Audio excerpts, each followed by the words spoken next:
नमस्कार, मी अनिस मुमीन. आपण पाहत आहात A1 एक्सप्रेस मीडिया प्रेझेंट तेज वार्ता न्यूज अँड एंटरटेनमेंट.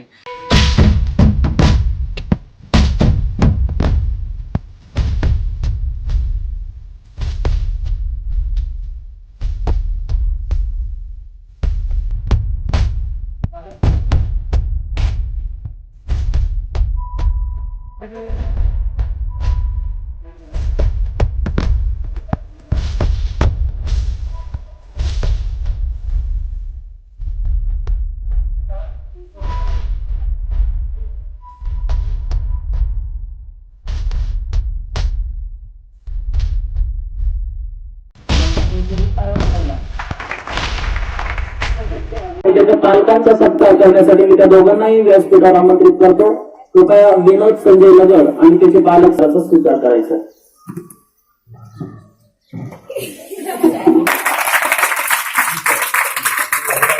तुमच्यामधून त्याला एवढं मोठं स्थान मिळतंय. विचार करा, आपणही आपला सत्कार नियोजित करायचा आहे. त्याच्यासाठी अभ्यास करून आपण सुद्धा ते यश मिळवायचे. त्याच्यासाठी सर्वांना प्रोत्साहन म्हणून हा कार्यक्रम पार पडतोय. पुन्हा एकदा जोरात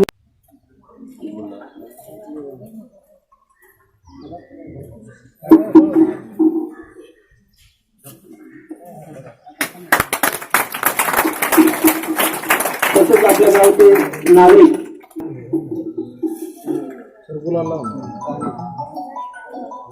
तसंच ज्येष्ठ नागरिक सुनील चव्हाण हे या कार्यक्रमाला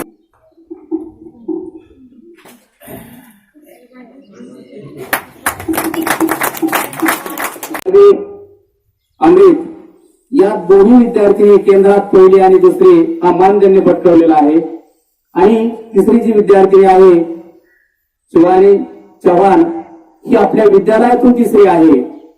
तर अशा स्वरूपाच्या या गुणवंताची खाण म्हणून आपण रवीश्वरचा नामोल्लेख करू शकतो.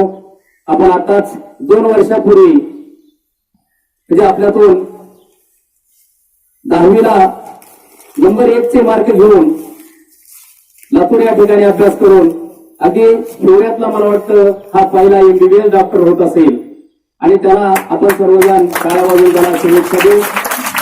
आणि या गोष्टीचा गुणगौरव आपण कुठेतरी केला पाहिजे, कौतुक केलं पाहिजे या उद्देशाने आमचे जे माझे सर्व सहकारी टीम त्याचबरोबर संस्थेचे जे पदाधिकारी आहेत इतका परिश्रम करून तरी सुद्धा आम्ही इतके हुशार विद्यार्थी की नाहीच अभ्यास केला जिद्दीवर.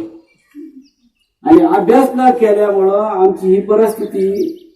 आणि आमच्यातलेच तुम्हाला सांगायचं म्हणजे एक घोडेस्वार सर आणि आयुब सर हे आमचे क्लासमेट. आयुब सर पुढे होते, हे आमचे क्लासमेट.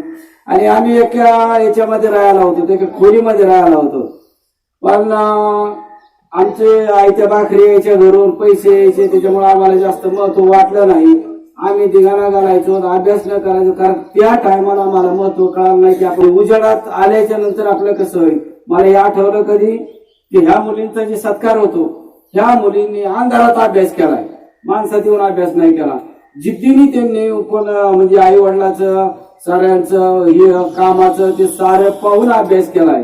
तसंच आमच्याच वस्तीवरील हा नानाभाऊंचा मुलगा म्हणजे मला डोळ्याला पाणी आलं की खरोखर तो मुलगा पायी येतो पायी जातो. आदिवासी भाग मानतो आम्ही.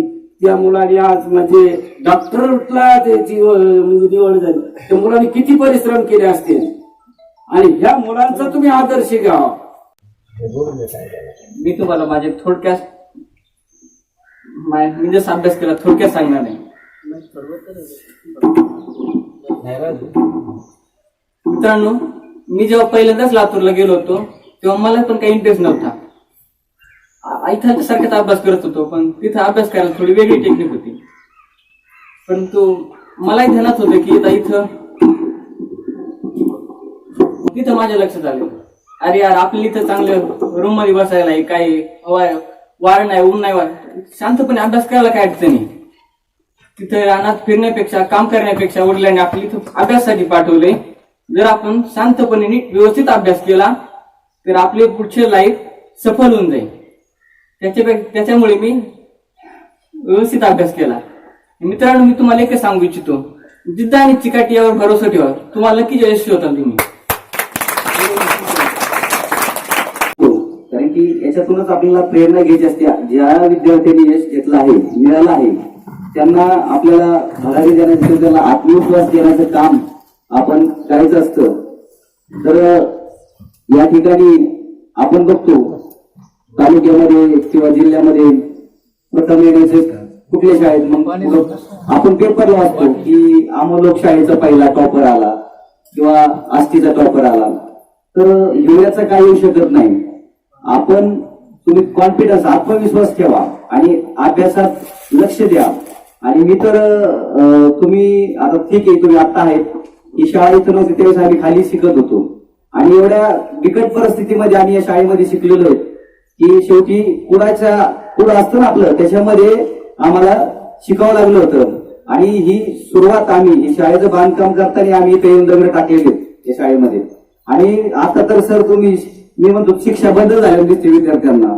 तर एवढी गंभीर, म्हणजे सुरुवातीला सय्यद सर असतील, गवळी सर असतील, या सर्वांची शिक्षा तुम्हाला आता कधीच पाहायला भेटली नसेल.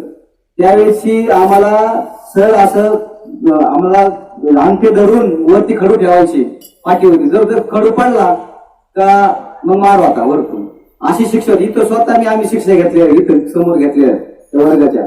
तर ठीक आहे, शिक्षा सर आम्ही तुम्हाला सर्व पालकाच्या वतीने सांगतो की तुम्ही शिक्षा द्यायला विद्यार्थ्याला कमी करू नका.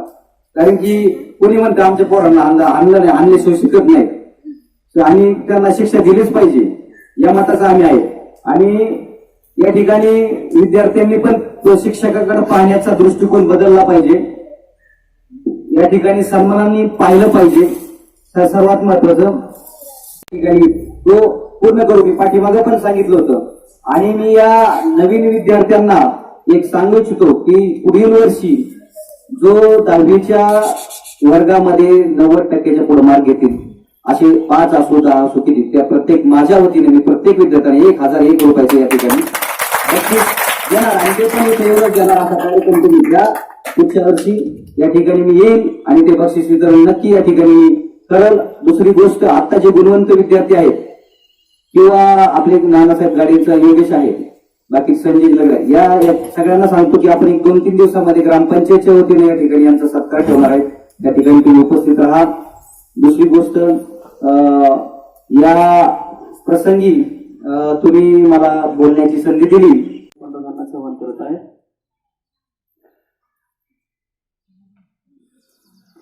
जोरात टाळ्या वाजवा विद्यार्थ्यांनी.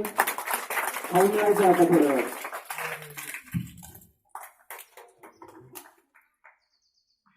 आता दुष्काळी परिस्थिती आहे, पाण्याचं खूपच टेन्शन संपूर्ण गावाला आहे, तसंच विद्यालयाला सुद्धा आहे. विद्यालय 17 तारखेपासून सुरू झालं, परंतु आपल्या विद्यालयातून विद्यार्थ्यांना मागच्या टाकीतून पाण्याची जी सुविधा होती ती आता टँकरच्या पाण्यामुळे ती काय पूर्णतः करता येत नाही, कारण पाणी अशुद्ध येते. तर मी शाळेच्या वतीने तुम्हाला अशी विनंती करीत होतो की आमच्या या चिमुकल्यांसाठी शुद्ध पाण्याचं जर तुम्ही आम्हाला ॲक्वागार्ड जर दिलं तर आमचे चिमुकले तुमच्या नावाने सगळं पाणी पितील. आणि किमान सरपंचांनी आम्हाला ॲक्वागार्ड दिला शुद्ध पाण्यासाठी, याच्यासाठी खूप संघटना होती.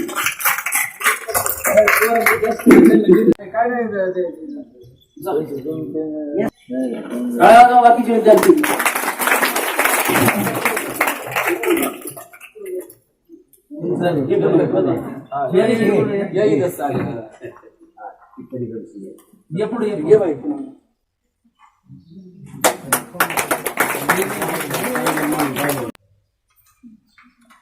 त्याच ठिकाणी आपल्या संस्थेचे अध्यक्ष सन्माननीय अब्दुलभाई सय्यद आणि रोडेश्वर विद्यालयाचे अध्यक्ष सन्माननीय अण्णा या दोघांनी बक्षीस जाहीर केलं होतं. संस्थेचे अध्यक्ष सय्यद अब्दुलभाई यांनी 1000 रुपयाचं बक्षीस जाहीर केलं होतं आणि अण्णांनी 500 रुपयाचं बक्षीस जाहीर केलं होतं. हे बक्षीस जाहीर करत असताना ह्या मुली समोर बसल्या होत्या. त्याच वेळेस मी त्यांना सांगितलं होतं, तर ह्या तिघींच्या मानावर उंचावल्या होत्या त्याच वेळेस. आणि त्याच वेळेस त्यांनी ते बक्षीस म्हणजे तो सन्मान स्वीकारला होता. शेवटी ते त्यांनी पारितोषिक स्वीकारलं आणि स्वतःचा जो अभिमान आहे तो अभिमान काय केला, जागृत करून दाखवला. पुन्हा एकदा त्यांचं आपल्या सगळ्यांतर्फे अभिनंदन करतो. मी कुमारी चव्हाण स्नेहल संजय थोडेश्वर विद्यालय पिंपरखेड यामध्ये प्रथम क्रमांक 91% म्हणून प्रथम क्रमांक मिळवला आहे. याबद्दल मी माझ्या सर्व गुरुजनांना आणि सर्व शाळेसाठी आभार व्यक्त करते. माझ्या प्रत्येक शाळेतील सर्व काही अडचणी आल्या किंवा काही असतील तेव्हा माझ्या सर्व गुरुजनांनी मला मदत केली, मार्गदर्शन केले. त्याबद्दल मी त्यांची खूप आभारी आहे. आणि मला विद्यार्थ्यांना एवढं सांगावंसं वाटतं की आयुष्यात एवढं शिका, यशस्वी व्हा की तुमच्या आईवडिलांचं, आपल्या गुरुजनांचं आणि नक्कीच आपल्या शाळेचं कुठतरी नाव निघेल. असं करा एवढं.